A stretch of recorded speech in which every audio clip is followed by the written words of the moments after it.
Continuing on with my Christopher Nolan series of reviews, we are moving on to talk about Dunkirk. Next week I will do Tenet, and that'll be the finale of my review series. Because, like I said, I'm saving the Batman movies for when the Batman movie sequel gets closer. And I've already talked about Oppenheimer, and everyone's talked about Oppenheimer.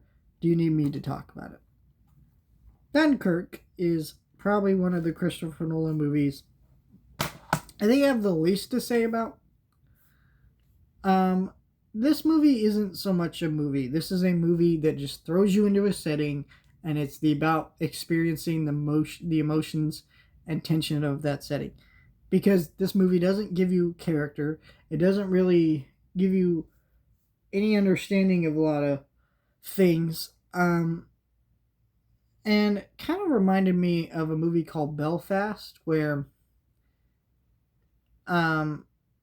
that movie kind of just throwed you into a conflict and you didn't really understand fully the conflict unless you really understood history.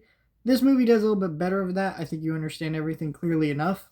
But what's unique about this movie is other war movies, they try to give you like some characters you're following, and just kind of give you something to give. And they always have like those cliche scenes of like people sitting around a fire and being like, so who you going home to after the war? To kind of give you a reason to root for people in the story. Christopher Nolan says, fuck that. War is visceral, it's horrible, and he's just going to throw you into it in one of the most realistic ways you can. There's issues with that, though. This movie has a great score. I like the emotions with it. It's heavy. It's hard to watch. But this movie is PG-13. And that is fucking bullshit. Because this movie needs to be rated R. First of all, you're saying, hey, I want to give you this in the most realistic way possible. Okay, then do it the realistic way. Show the blood and the gore.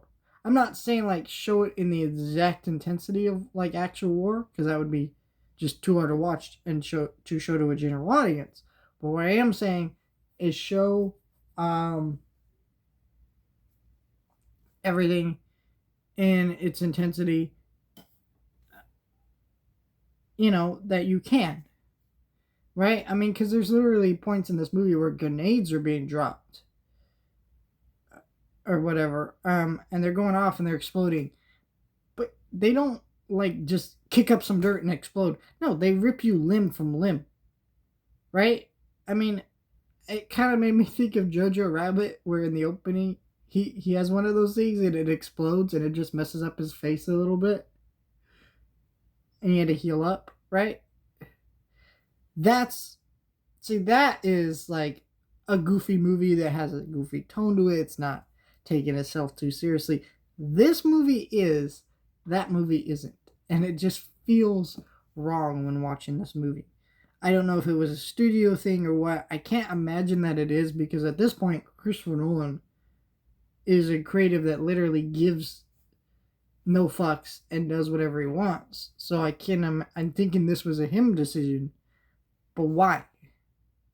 Because if you want to actually portray the versatility of war, then do it. Don't be a coward about it. And he was a coward about it. I don't really like that. And I just don't think it works. So, yeah, this movie is not one of my favorite Christopher Nolan movies. In fact, I will definitely say it's one of my least favorite, because it's the one that I will probably be rewatching the least, because it's not really, again, like a movie. It's more about like the experience of everything. And the experience of everything is great. Don't get me wrong.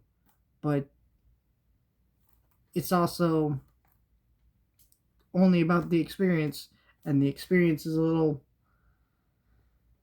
like leaving a little bit more to be desired, I guess. And not a movie I'm wanting to go back to, in the same way though. But then again, I'm not wanting to go back to Saving Private Ryan that often. That doesn't mean Saving Private Ryan's a bad movie, and this is not either. So I'm not saying this is good as Saving Private Ryan.